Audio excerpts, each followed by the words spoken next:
Hello friends, कल के हमारे व्यापम सॉल्व सीरीज़ को आगे बढ़ाते हुए आज हम वीडियो लेके आए हैं। उसमें आज पार्ट 2 सीरीज़ 2 लगातार ऐसे ही जो भी एग्ज़ाम में क्वेश्चन व्यापम में मैथ्स के क्वेश्चन आए हैं उसे हम अभी लगातार इसकी सीरीज़ पे हम पढ़ाएंगे आपको। देखिए, आज का ये क्वेश्चन है, एक त्रिभुज की भुजाओं का अनुपात 1:2 अनुपात 1/3 अनुपात 1/4 अनुपात है और इसका परिमाप 104 सेंटीमीटर है। त्रिभुज की सबसे लंबी भुजा कितनी होगी? एसआई मीन्स 2023 में जो एग्ज़ाम हुआ एसआई में, उसमें से आया हुआ क्वेश्चन है। ये तो एक देखने में ऐसा लगता है कि ये ज्योमेट्री का क्वेश्चन होगा, लेकिन ये ज्योमेट्री का क्वेश्चन नहीं है। ये रेशियो पर आधारित प्रश्न है, अनुपात पर आधारित प्रश्न है। रेशियो के कॉन्सेप्ट से बनेगा ये वाला क्वेश्चन। बहुत ही प्यारा क्वेश्चन है, देखिए इसे कैसे बनाते हैं। हमें त्रिभुज की तीनों भुजाओं का अनुपात दिया गया है, 1:3 और 1/4। तीनों भुजाओं का अनुपात दिया हुआ है।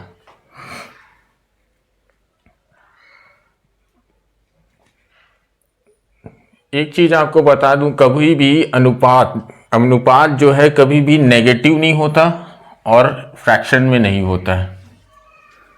अनुपात हमेशा इंटीजर पॉजिटिव में रहेगा और पॉजिटिव इंटीजर रहेगा। ऐसा फ्रैक्शन में नहीं होता है। जब भी ऐसा फ्रैक्शन में दिया होता है, भिन्न में दिया होता है कभी भी अनुपात को, तो उसको हम चेंज कर लेते हैं। तीनों भुजाओं का अलग अलग रेशियो दिया हुआ है, 1/2 रेशियो 1/3 रेशियो 1/4। तो हम क्या करते हैं, तीनों के एलसीएम ले लेते हैं। एलसीएम इसका आएगा 12, तो हम 12 से तीनों को मल्टीप्लाई कर देते हैं। तो यहाँ हो जाएगा तुम्हारे 12 से मल्टीप्लाई करोगे ये वाला रेशियो 1/2 में, फिर यहाँ 12 से यहाँ गुना करोगे 1/3 में, फिर यहाँ 12 से गुना करोगे 1/4 में। क्योंकि हम बटे को हटाना है, फ्रैक्शन को हटाना है, हमको सीधा सिंपल इंटीजर फॉर्म में रखना है इसको। तो 2 से कट गया 6 बार, 3 चौक 12, 4 तिया 12। तो ये रेशियो बना 6, 4 और 3। प्रश्न में देखो दिया गया है परिमाप। कोई ट्रायंगल है, उसके जो साइड्स है वो आपको रेशियो में दिया है, 1/2 रेशियो 1/3 रेशियो 1/4। और उसका जो परिमाप मीन्स पेरीमीटर जो दिया है 104 सेंटीमीटर। ट्रायंगल का परिमाप होता है तीनों भुजों का सम ऑफ ऑल साइड्स। जो परिमाप होता है वो तीनों भुजाओं का योग होता है। तो हम इसको जोड़ देते हैं, 6 4 10 और 1 13। तो ये 13 यूनिट जो होगा वो आपका 104 के इक्वल होगा, क्योंकि 104 परिमाप दिया सेंटीमीटर में। और यही चीज तुम्हारा इसका साइड्स जो है रेशियो में दिया था, तो हम उसको सिंपल फॉर्म में चेंज किए, तो 6 4 और 3 आ रहा है, तीनों को ऐड किए जोड़े तो 13 हो रहा है। तो 1 यूनिट के वैल्यू क्या होगा, 104/13। कितने बार कटेगा 13 से?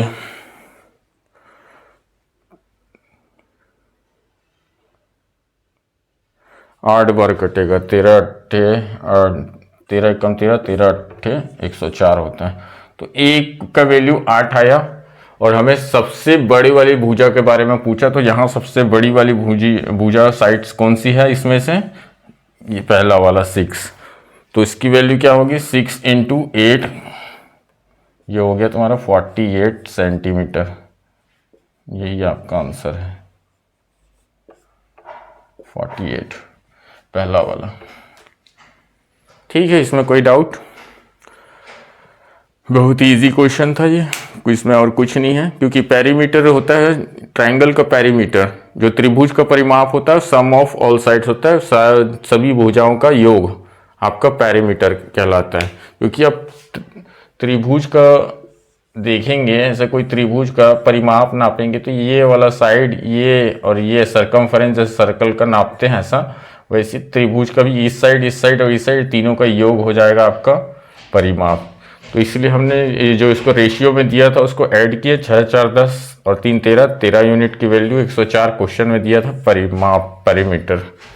तो उसका सबसे बड़ी भुजा 6 है, तो जो एक का वैल्यू 8 आया, तो 6 का 6 इंटू 6 इंटू 8 48 सेंटीमीटर।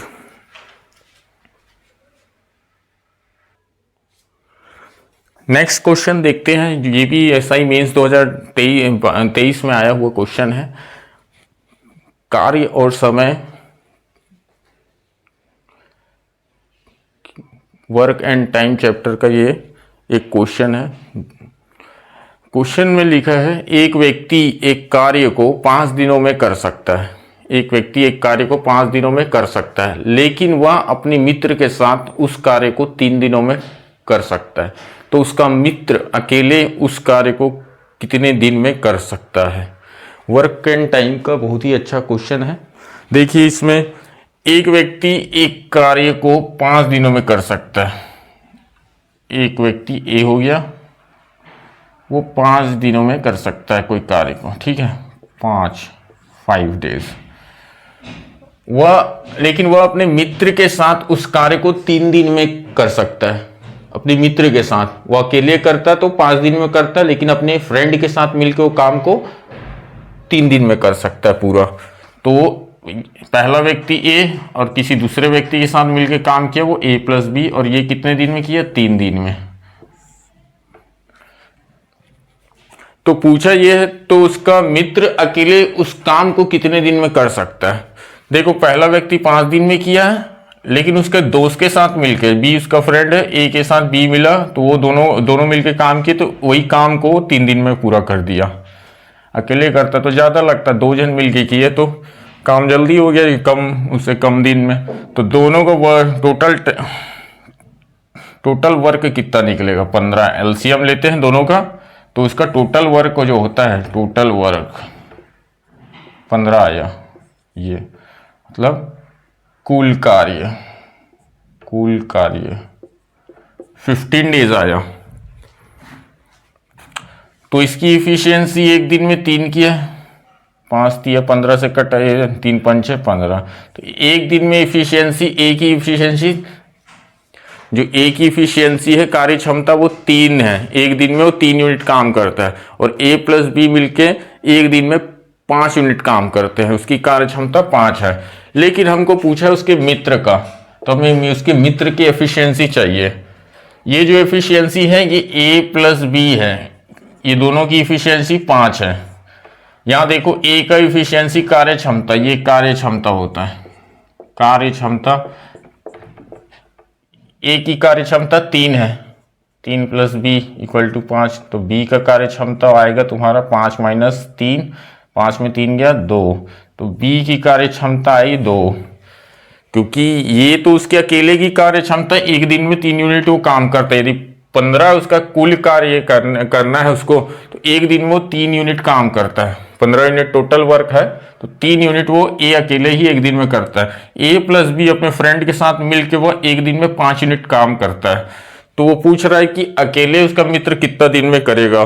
तो बी का एफिशिएंसी निकालना था, ये दोनों का एफिशिएंसी था, ए प्लस बी की कार्य एफिशिएंसी मतलब कार्य क्षमता, ए प्लस बी की दोनों की कार्य क्षमता 5 है, और इसलिए हमें बी का कार्य क्षमता निकालना पड़ेगा। तो बी का निकालने के लिए ए प्लस बी 5 दिया था, 5 इसकी एफिशिएंसी थी, दोनों के मिल कंबाइन करके काम करने की एक दिन की क्षमता 5 थी, ए की एक दिन की क्षमता 3 है, तो बी का वैल्यू 2 आया। अब देखिए बी को बोल रहा है कितने दिन में अकेले कर सकता है, तो बी तो कुल काम कितने हैं 15, और बी की एफिशिएंसी कितनी आई एक दिन काम करने की 2, 15 से 2 गया तो ये आया, 15 से भाग देंगे तो ये 7.5 दिन। तो 7.5 दिन में बी अकेले काम कर सकता है। उस काम को पूरा करने में उसको 7.5 दिन लगेंगे बी को।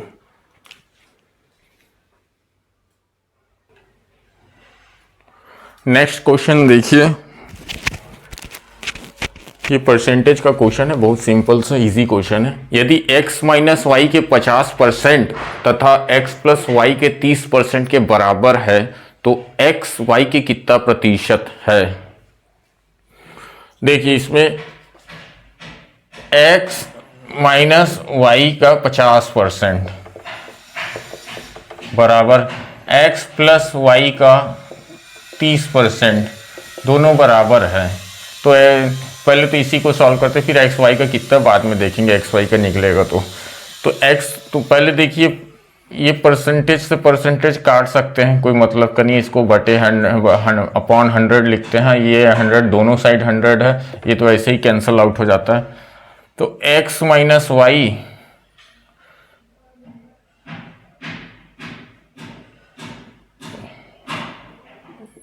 Into 50 equal to x plus y into 30 होगा। नेक्स्ट स्टेप में 0 0 फिर काट दो। अब क्या करते हैं, एक्स वाले माइनस, जो एक्स माइनस वाई है उसको इधर डिवाइड कर देते हैं और ये 3 को 5 से डिवाइड कर देते हैं, मतलब इस क्रॉस मल्टीप्लिकेशन। तो ये हो जाएगा आपका x plus y upon x minus y equal to 5/3 हो जाएगा। ठीक है, ये 3 इसके नीचे आया क्योंकि ये मल्टीप्लाई तो इधर आएगा, डिवाइड होगा, ये इधर इसके नीचे आ गया, इसी को फिर लिखा हूँ। ठीक है, अब देखो x plus y x minus y 5/3 है। इसमें हम क्या कर सकते हैं, इसमें हम कॉम्पोनेंडो डिविडेंडो लॉ लगा दो सबसे अच्छा, तो एक्स वाई का वैल्यू आ जाता है। तो एक्स बाई वाई कॉम्पोनेंडो और डिविडेंडो तुरंत लगाते हैं, तो ये यही इससे प्लस होगा, इससे माइनस होता है। तो 5 + 3 8 हो जाएगा। ये कैसा हुआ, कॉम्पोनेंडो डिविडेंडो लॉ सबसे इजी, जब भी ऐसा दिखता है तो कॉम्पोनेंडो डिविडेंडो लॉ लगा देना, सबसे इजी हो जाता है। नहीं तो फिर इधर क्रॉस मल्टीप्लाई करके काटोगे, लंबा प्रोसेस है, उससे अच्छा कॉम्पोनेंडो लगा दो इसमें।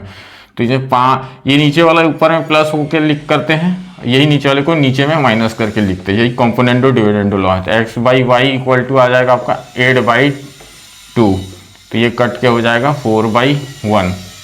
ठीक है,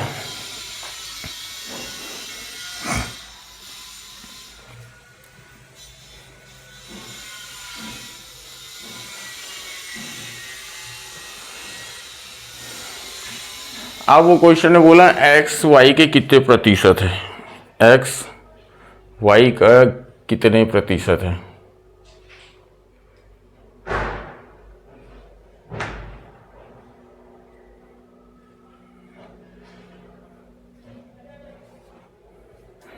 एक्स वाई के कितने प्रतिशत,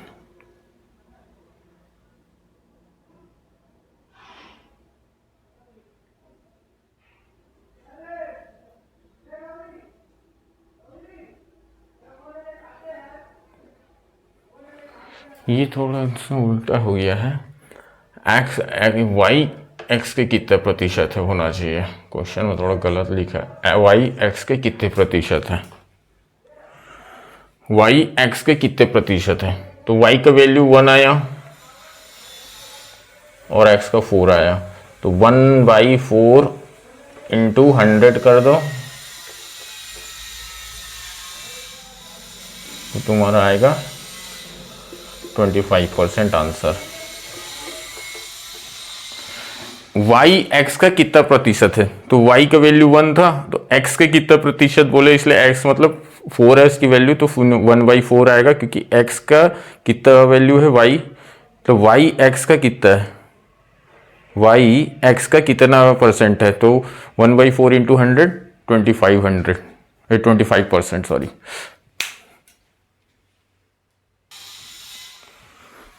देखिए ये क्वेश्चन, ये भी एग्जाम में आया हुआ क्वेश्चन है। ये हमारे एल्जेब्रिक फॉर्मूला से बेस्ड एक क्वेश्चन है। 469 + 174 का होल स्क्वायर माइनस 469 माइनस 174 का whole square upon 469 into 174।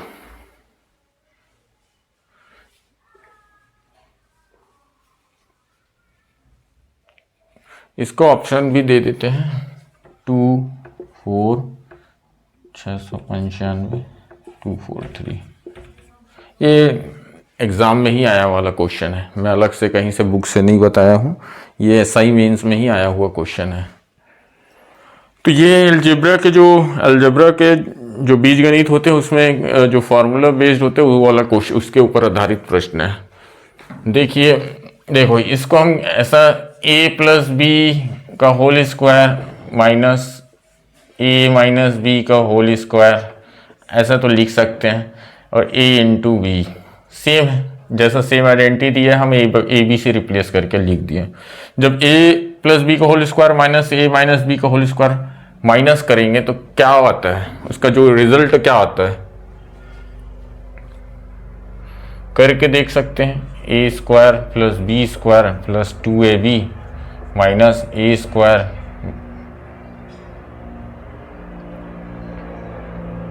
Minus b square plus 2ab, यही आएगा।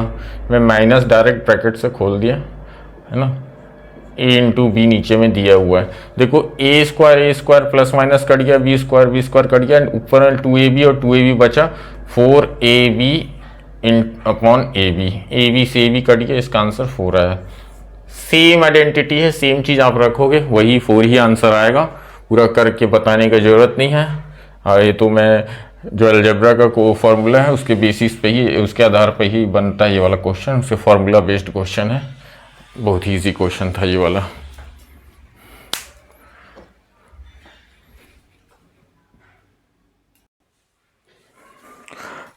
लीजिए एक तो दूसरा नेक्स्ट क्वेश्चन है। यह क्वेश्चन क्षेत्रफल पर आधारित प्रश्न है, क्षेत्रफल चैप्टर से प्रश्न है। 31 मीटर लंबे और 16.5 चौड़े आयताकार आंगन को पाटने के लिए 2.5 मीटर बाई 2 मीटर आयाम के कितने फर्श के टुकड़े लगेंगे?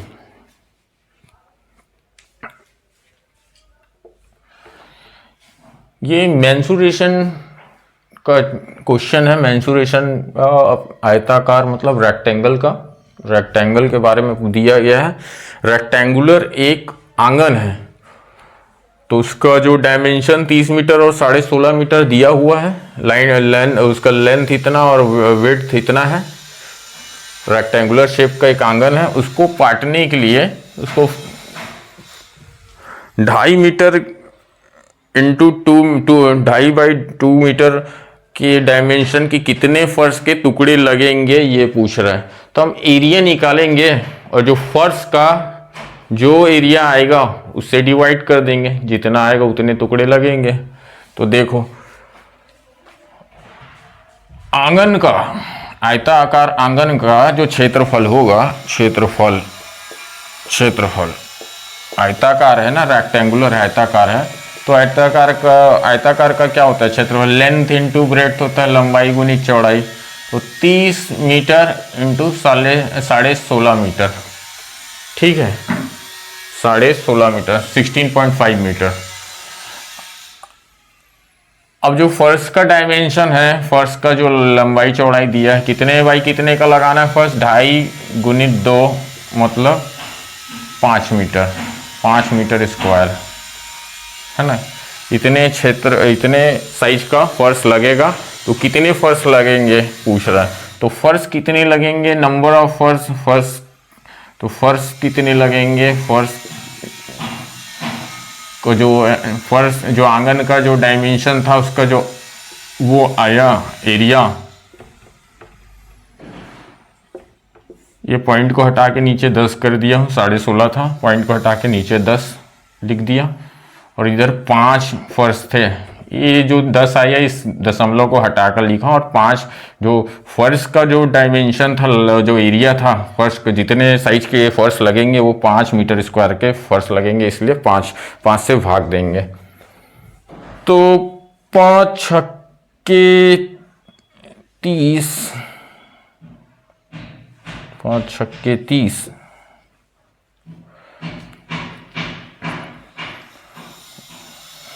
और 65 इंटू 6 कर लो, 165 इंटू 6, तो 165 इंटू 6 कर लेते हैं।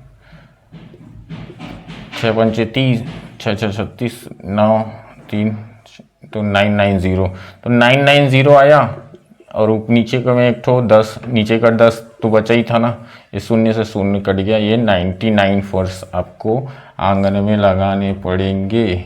उस आंगन को पूरा फर्श से पूरा फर्श लगाने के लिए उसको 99 फर्श की जरूरत पड़ेगी पूरे आयताकार आंगन में।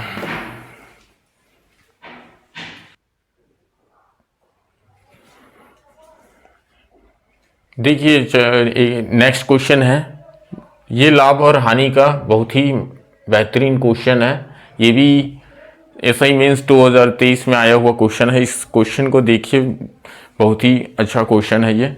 एक विक्रेता, कोई दुकानदार है, एक विक्रेता को 36 वस्तुओं को बेचने पर 4 वस्तु की विक्रय मूल्य के बराबर हानि होती है, तो हानि प्रतिशत क्या होगी? एक दुकानदार है, 36 वस्तुओं को बेचता है, तो उसको जो हानि होता है, जो 36 वस्तुओं को बेचने के बाद उसको 4 वस्तुओं के बराबर हानि होती है। जो हानि होती है वो 4 वस्तुओं के बराबर होती है, तो उसकी हानि प्रतिशत क्या होगी? तो देखिए, इसमें सबसे पहले तो हमें तो पता होना चाहिए हानि प्रतिशत निकालने के लिए क्या पता होना चाहिए। हानि प्रतिशत कैसे निकालते हैं? सीपी मतलब क्रय मूल्य बटे ऊपर में तुम्हारा हानि, आपका हानि आता है, जो भी हानि है, नीचे में क्रय मूल्य गुना 100 करने से हानि प्रतिशत निकलता है। ये तो सिंपल सी बात है, ये तो आपको पता ही होगा।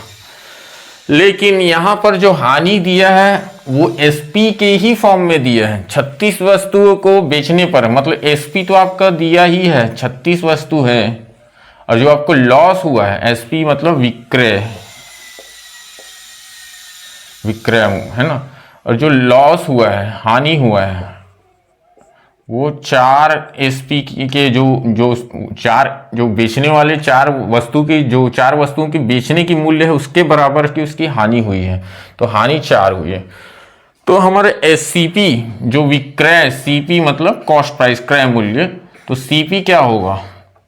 तो आपको पता ही होगा हानि के लिए, ये तो हानि प्रतिशत निकालने के लिए था। हानि कब होता है? हानि कब होता है?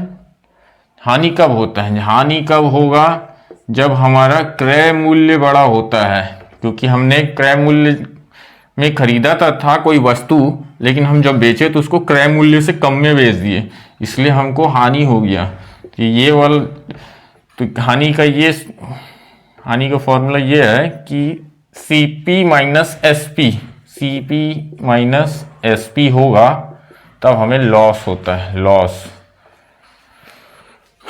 अब देखो, लॉस सीपी निकालना है, क्रय मूल्य, तो एसपी इधर जाके जोड़ देंगे, सीपी बराबर लॉस प्लस एसपी कर दो, जो भी तुम्हारा लॉस हुआ। लॉस कितना हुआ? 4 वस्तु के बेचने के बराबर लॉस हुआ, और एसपी कितना? 36 वस्तु का बेचा, तो सीपी आ गया तुम्हारा 40 टोटल, 40। सीपी मतलब क्रय मूल्य तुम्हारा 40 में लाए थे वस्तु, 40 में लाए थे कोई चीज, 40 वस्तु, उसमें जो 36 बेचे, तो 4 को बेचने के मूल्य के ऊपर हानि हो गया, तो टोटल सीपी हो गया 40। अब हानि कितना हुआ था? अब देखो, ये वाला फॉर्मूला के ऊपर रख दो, हानि कितना था? 4 वस्तु एसपी के बराबर हानि था, और आपका सीपी 40 आया इंटू 100, तो 4 कट गया 10, एक से ये कट गया, ये टोटल आया आपका 10% हानि। ये वाला आंसर होगा आपका। देखो, हानि 4 विक्रय करने के विक्रय मूल्य पर, 4 वस्तु के विक्रय मूल्य जो है उतना ही का हानि हुआ था, तो मतलब 4 वस्तु, 4 रुपये ही मान चलो उसको, 1 रुपये ही मान लो, कोई दिक्कत नहीं। तो फिर, और उसके बाद सीपी जो क्रय मूल्य निकाले हैं वो 40, तो नीचे में रखेंगे, अब गुना 100 इंटू 100 कर दो, काटेंगे तो 10% आएगा, 10% हानि। बहुत ही अच्छा क्वेश्चन है, आजकल ये क्वेश्चन आता है एग्जाम में ऐसे पैटर्न पर, थोड़ा सा समझने का है इसमें बस, बाकी कुछ है नहीं इसमें।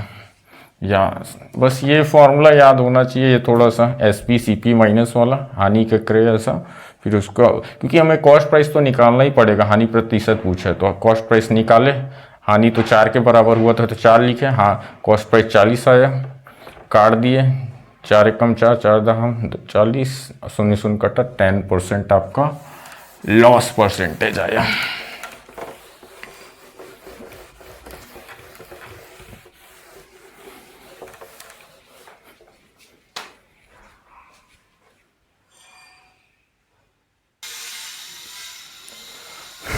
लीजिए नेक्स्ट क्वेश्चन आपका सिंप्लीफिकेशन पे बेस्ड क्वेश्चन है। सिंप्लीफिकेशन का ये क्वेश्चन है जो बॉडमास रूल पर आधारित है, बेस्ड है, बॉडमास रूल पे ऊपर बेस्ड है। बॉडमास आपको आता है तो ये इजीली बनेगा क्वेश्चन। तो बॉडमास रूल, पहले तो बॉडमास बता देते हैं। बॉडमास बी से आपको पहले तो हमें बार समझता हूँ, बार वाले को सॉल्व करना है, फिर इसको ब्रैकेट, फिर ओ से आपका open, sorry open he, of मतलब मल्टीपल ही होता है, ऑफ वाले को सॉल्व करना रहता है। सबसे पहले बार, बी से बार वाला, फिर ब्रैकेट, बड़ा ब्रैकेट छोटा ब्रैकेट जो भी ब्रैकेट में रहेगा वो सबसे पहले ब्रैकेट में, उसके बाद डी से आपका डिविजिबिलिटी भाग, फिर मल्टीप्लिकेशन, फिर ए से एडिशन मल्टीप्लिकेशन, फिर ए से एडिशन, फिर एस से माइनस सब्ट्रैक्शन। देखो बॉडमास का, यही बॉडमास का फुल फॉर्म आपको पूरा अलग से बता दिया हूँ। कई बार को बुक में तो ब्रैकेट ही दिया रहता है बी से, लेकिन मैं बार भी लेता हूँ, मैं अपना अलग से लेता हूँ क्योंकि बार वाले को पहले सॉल्व करना है। यहाँ बार दिया भी है क्वेश्चन में तो इसलिए बी से बार भी लिखा हूँ, फिर ब्रैकेट, फिर ऑफ वाले को सॉल्व करना है, फिर डिविजिबिलिटी गुना भाग वाला, फिर गुना वाला, फिर एडिशन प्लस वाला, फिर माइनस सब्ट्रैक्शन माइनस वाला। देखो इसमें सबसे पहले ये ब्रैकेट वाला देखे तो ये ब्रैकेट पूरा क्लोज हो गया, big bracket, middle bracket, small bracket, तो ये स्मॉल ब्रैकेट वाला ही सॉल्व करना है अब, लेकिन बार वाला करेंगे पहले। ये बार, इसलिए बार पहले से लिखा था, बार वाला, बार ब्रैकेट, बी से बार ब्रैकेट। तो देखो यहाँ इससे 4.3 से हम माइनस करेंगे 2, तो ये आएगा 2.3, तो यहाँ जो वैल्यू बन गया इससे 2.3, ठीक है। 2.3 को 5.4 से माइनस करना है, तो 5.4 को माइनस किए 2.3 से, तो ये 1 आया और ये 3 आया, 3.1 हो गया। इस पूरे का वैल्यू 3.1 हो गया। अब 6.5 से माइनस करेंगे 3.1 को, तो 4, 5 माइनस 1 4, 6 माइनस 3 3.4, इस पूरे का वैल्यू आपका हो गया 3.4। अब 3.4 को यहाँ 7.6 से माइनस कर दो, तो ये आएगा आपका 4.2, फिर लास्ट में 8.7 को माइनस कर दो 4.2 से, तो ये 5 आ गया और ये आ गया आपका 4.5 आंसर। 7 माइनस 2 5, 8 माइनस 4 4, तो 4.5 इस टोटल एक्सप्रेशन जो दिया है उसका आंसर होगा 4.5।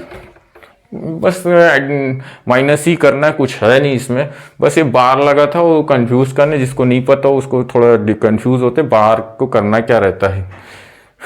कई बार कुछ बच्चे तो ये भी सोच लेते हैं बार को कहीं वो हमारा वो जो फ्रैक्शन में पढ़ते हैं ऐसा 0.1 बार लगा है तो 1/9 ऐसा तो नहीं लिखना, ऐसा समझते हैं। अरे ऐसा कुछ नहीं है, बार का मतलब होता है सबसे पहले यहाँ पर सिंप्लीफिकेशन वाला में, इसमें यहाँ पर होता है सबसे पहले इसी को ही सॉल्व करना है, बार लगा वाला टर्म्स को। ठीक है, इसका आंसर बी।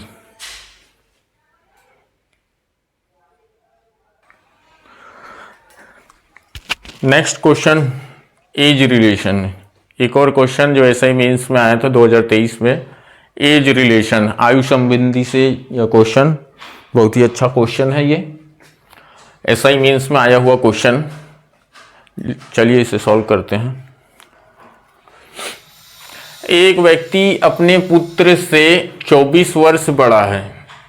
एक व्यक्ति अपने पुत्र से 24 वर्ष बड़ा है। 2 वर्षों में उसकी आयु अपने पुत्र की आयु की दोगुनी हो गई, तो पुत्र की वर्तमान आयु क्या है? चलो इसे सॉल्व करते हैं। मान लेते हैं कि पुत्र की उम्र x है। पुत्र की उम्र x है। पुत्र x होगा तो पिता क्या होगा? पिता 24 साल बड़ा है तो पिता x प्लस 24 होगा। ठीक है, मान लेते हैं पुत्र की आयु x है, उसकी पुत्र की आयु x है तो पिता 24 साल बड़ा था तो x प्लस 24 24 साल बड़ा हो गया। अब लिखा है नेक्स्ट क्वेश्चन में 2 वर्षों में उसकी आयु अपने पुत्र की आयु की दोगुनी हो गई। 2 वर्षों में मतलब 2 वर्ष बाद की बात कर रहे हैं। तो अब 2 वर्ष बाद पुत्र की आयु x प्लस 2 हो जाएगा, पिता का भी x प्लस मतलब जो भी इसका एज है इसमें 2 वर्ष और जुड़ जाएगा। तो 24 तो x प्लस 24 तो पहले ही से था, 2 और जुड़ गया, 2 साल बाद x प्लस 26। ये पिता की हो गया पुत्र। ठीक है, लेकिन इसमें लिखा क्या? 2 वर्षों में उसकी आयु मतलब उसकी पिता की आयु अपने पुत्र की आयु की दुगनी हो गई। अब इक्वेशन यहाँ समीकरण ऐसा बनेगा x प्लस 26 इक्वल टू जो पुत्र की आयु थी, पुत्र की आयु की दोगुनी। तो भैया पुत्र की आयु x प्लस 2 थी तो उसी का 2 गुना कर देते हैं। x जो पुत्र की आयु x प्लस 2 है उसी का 2 गुनी हो जाती 2 वर्ष बाद। ठीक है, तो 2 वर्ष बाद पुत्र के आयु की दुगनी हो गई पिता की उम्र। ठीक है, इक्वेशन ऐसा फॉर्म होगा। अब इसको सॉल्व कर लो। x प्लस 26 बराबर 2x प्लस 4। x को इधर भेज दो या इधर भेज दो, एक ही मतलब है, किधर भी भेजो। 2x में एक x गया तो एक x बचा, 2x में एक x गया 2x माइनस x, ये वाला x इधर भेज देंगे तो एक x बचेगा, और 26 में 4 गया तो 22 बचेगा। ये वाले को इस साइड ला दिए और इस वाले x को इधर भेज दिए। तो 26 में 4 गया तो 22 और 2x में x गया तो x, तो x का वैल्यू 22। x क्या था? पुत्र था, तो x पुत्र की वर्तमान आयु 22।